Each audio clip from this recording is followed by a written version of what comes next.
Olá, graça e paz. Que bom ter você aqui para mais uma oportunidade, para mais uma aula da UBA, oportunidade de estarmos juntos aprendendo e conhecendo da palavra de Deus, né? Estamos dando sequência à revista Conhecendo a Bíblia, né? A aula de hoje é a lição número 7 da revista, a parte 1. Hoje nós vamos conversar sobre os mensageiros de Deus e aqueles profetas que o Senhor escolheu para direcionar o povo, tanto antes do exílio, durante o exílio e posterior ao exílio. E a gente vai estar refletindo e conversando sobre isso, né? Eu queria, antes de mais nada, convidar você a baixar sua cabeça, fechar os seus olhos e vamos juntos orar e falar com Deus. Senhor Deus e Pai, muito obrigado, Pai. Obrigado por esta oportunidade de estarmos juntos, Pai, estudando a Tua Palavra, Pai, aprendendo de Ti, aprendendo de homens de Deus que o Senhor mesmo levantou para direcionar o povo, Pai, naquela época, e são ensinos reais, verdadeiros e profundos da Tua Palavra para instruir a nossa vida nestes dias, Pai. Pai, continua nos abençoando, nos direcionando em tudo, em nome de Jesus. Amém. Vamos lá, lição número 7, primeira parte. Hoje a gente começa a conversar, permitindo Deus, teremos mais outras 2 aulas para a gente estar conversando sobre esses profetas, esses homens de Deus. E como texto base da nossa lição, da nossa conversa de hoje, está lá em 2 Reis, capítulo 17, versículo 13. 2 Reis, capítulo 17, versículo 13, diz assim a palavra do Senhor.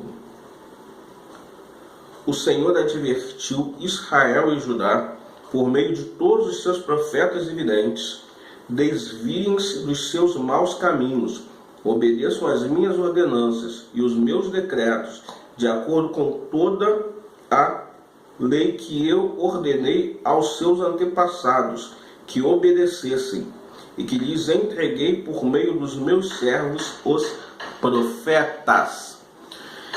Deus, ele, desde o início, a gente tem estudado isso, ele escolheu Adão, criou Adão e Eva, e foi escolhendo os patriarcas, posteriormente os juízes e os reis de Israel, e depois Israel e Judá, e ele tem indicado e orientado o povo com homens e mulheres para orientar e conduzir o povo dentro da missão, dentro do propósito dele. E no tempo dos reis, inúmeros profetas foram usados por Deus para levar a palavra de Deus, para conduzir e chamar a atenção do povo que distante estava de Deus, para se aproximar de Deus, para estar perto do Senhor. Infelizmente, muitas vezes o povo ouviu a direção de Deus, mas não cumpriu ou não levou a sério. E aí a gente conversou na última aula sobre os reis de Israel, os reis de Judá, e viu que boa parte desses reis fez aquilo que não agradava a Deus, fez aquilo que Deus não concordava, que Deus não aprovava. E desde antes, estes profetas, estes homens de Deus já indicavam, já orientavam o povo para andar na direção de Deus. Então, vamos lá, pensar nesses profetas hoje que são anteriores, né, ao cativeiro babilônico, ao cativeiro, ao exílio do povo, né? E a Bíblia nos relata 2 profetas que pregaram no reino do norte: Amós e Oséias, né? Amós é aquele que o significado do nome de Amós quer dizer levar, né? Ou aquele que carrega, né? Aquele que leva. Amós era oriundo, né? Era da cidade de Tecoa, né? Que era uma cidade do Reino do Sul. Ele prega no Reino do Norte, mas ele vem de uma cidade do Reino do Sul, Tecoa, né? Acredita-se que a profecia dele, a mensagem de Amós, girou em torno do ano de 760 antes de Cristo, né? Os profetas antes de Cristo, e a mensagem dele estava baseada em uma fidelidade do Senhor, eram críticas na palavra de juízo, não só contra o povo do Reino do Norte, contra o povo de Israel, mas contra outras nações, conclamando e chamando a atenção o juízo de Deus para que andasse na lei, na direção do Senhor, e uma palavra contra a corrupção, para que eles andassem distantes de coisas que desagradavam a Deus, distantes de coisas que não eram o plano e o sonho do Senhor, né? Esse é o profeta Oséias. E aí, boa parte deles a gente, na divisão bíblica, né? Se a gente voltar lá na aula que a gente fez sobre a importância do estudo bíblico, eles são os profetas menores, né? São considerados os profetas menores na Escritura. O outro profeta que profetizou, né? Que levou a palavra de Deus, que chamou a atenção do povo do Reino do Norte, foi Oséias, né? Oséias era, o nome de Oséias era Salvação. Oséias, ele era da cidade de...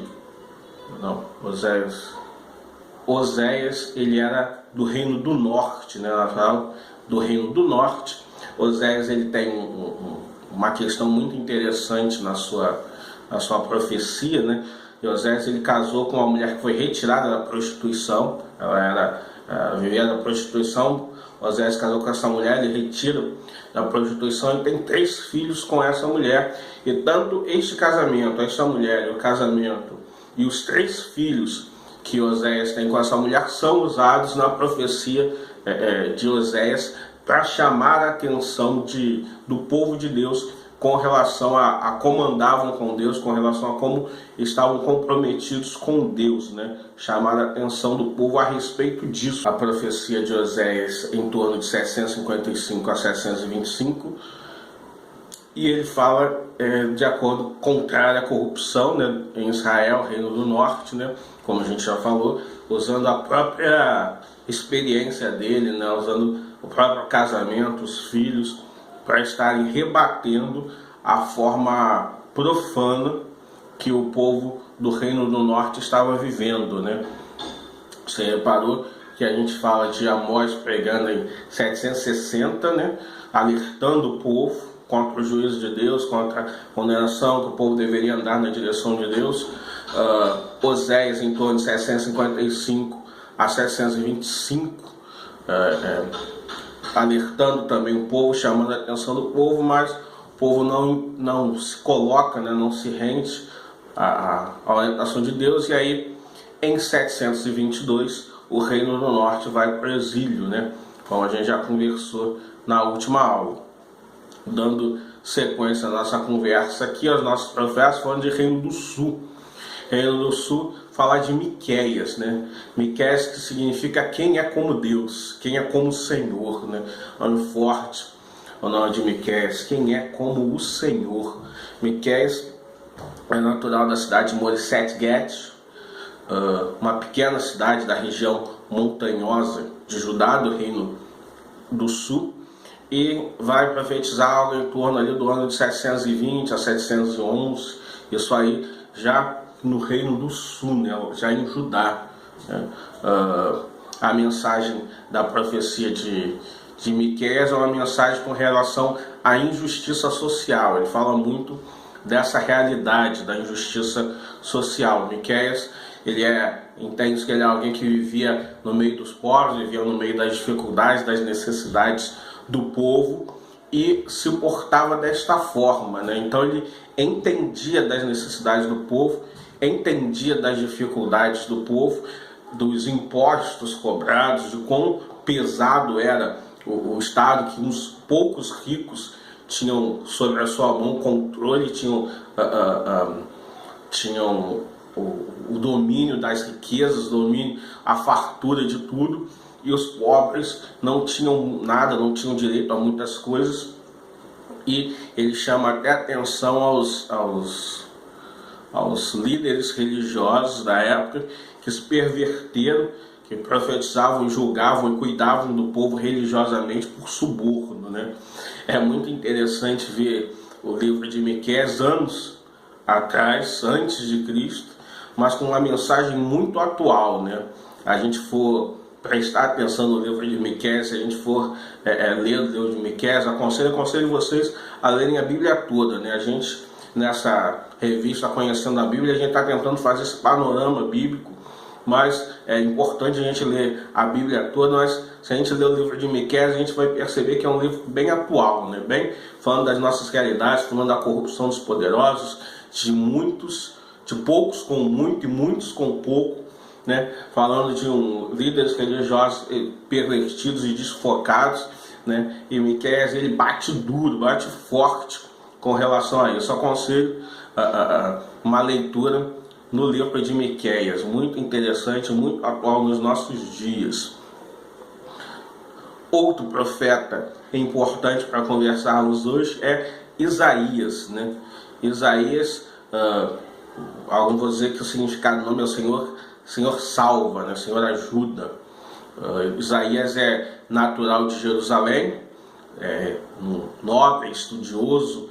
Ele tinha conhecimento do cenário da política, do cenário do governo do sul, do cenário de como se desenvolvia o reinado, a monarquia. Ele tinha todo esse conhecimento e ele profetiza nesta direção, chamando a atenção ao povo, ao conserto, andar na direção de Deus, andar nos planos do Senhor. Isaías teve um ministério grande e muitas das mensagens foram colocadas no livro de Isaías. Então, alguns estudiosos têm até dificuldade de conseguir datar o livro de Isaías, né? Tanto é que ele está lá são 66 capítulos no livro de Isaías. Isaías é um dos profetas mais messiânicos do Velho Testamento, fala muito acerca de Jesus. Alguns estudiosos vão chamá-lo de profeta evangélico, tamanho a riqueza de detalhes quando fala sobre o Messias, né? A importância disso no reino, na profecia de Isaías, né? Mas Isaías deixa algumas coisas claras para nós quando ele fala que, olha, Isaías capítulo 6, versículo 1 vai dizer, olha, no ano em que morreu o rei Uzias, eu vi o Senhor assentar sobre um sublime trono.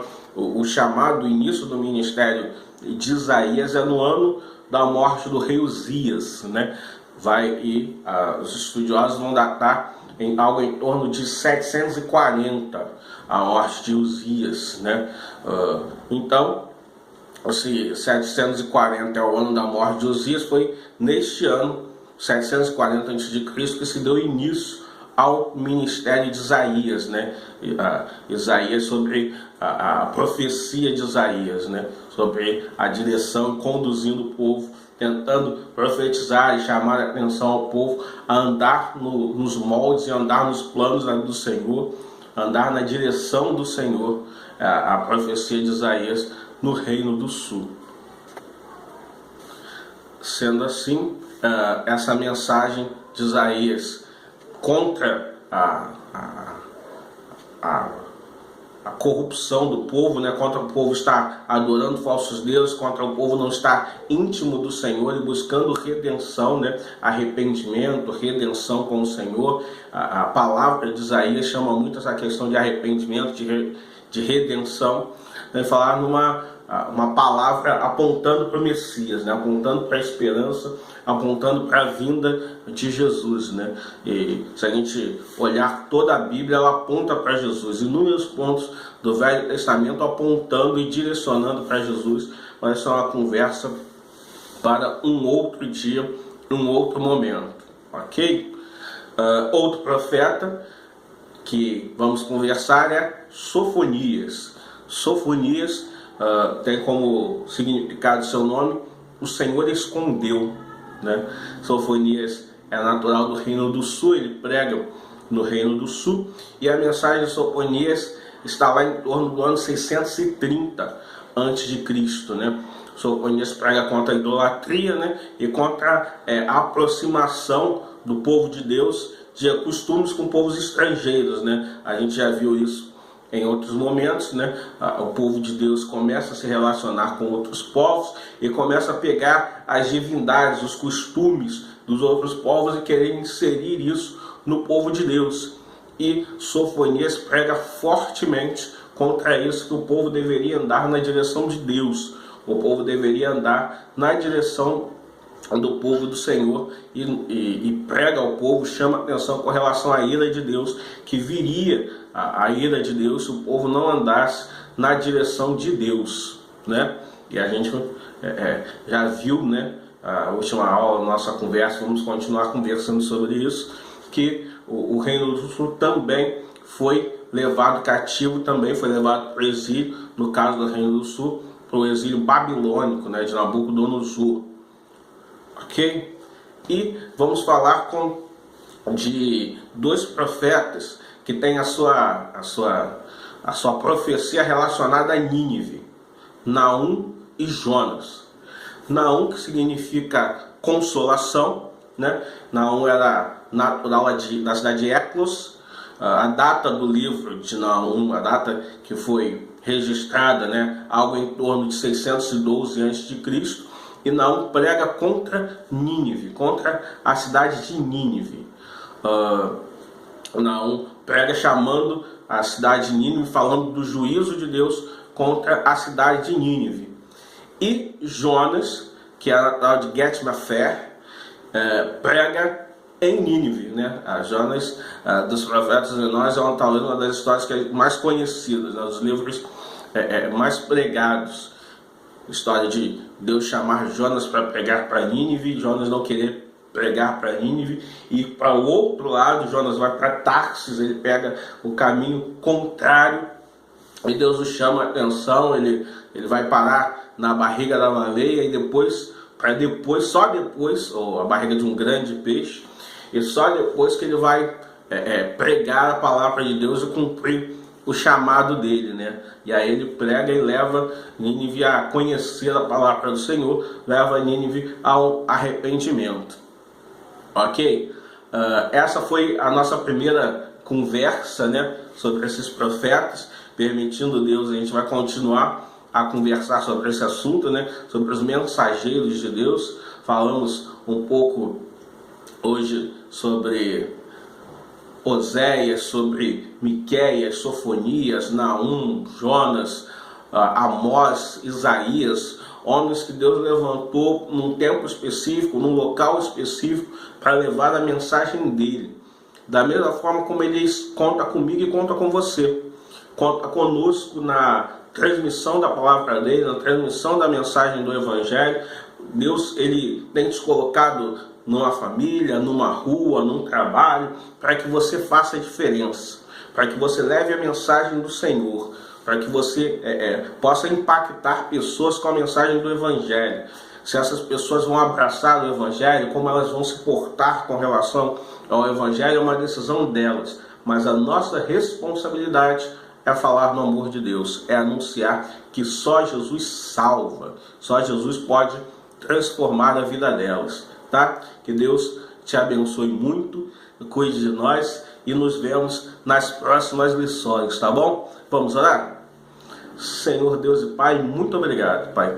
Obrigado pela oportunidade de estar aqui mais uma vez com meus irmãos. Obrigado pela oportunidade de estarmos juntos meditando na sua palavra, Pai, de estarmos conversando sobre homens que o Senhor levantou num tempo específico para uma obra específica, Pai. Da mesma forma como o Senhor age conosco e conta conosco neste tempo, Pai. Fala conosco, Pai, nos dá dias abençoados na Tua presença, Pai, que possamos cumprir o Teu chamado nas nossas vidas em todo o tempo, Pai. É a nossa oração em nome de Jesus. Amém. Que Deus te abençoe muito, tá? Nos vemos logo, logo. Abraço.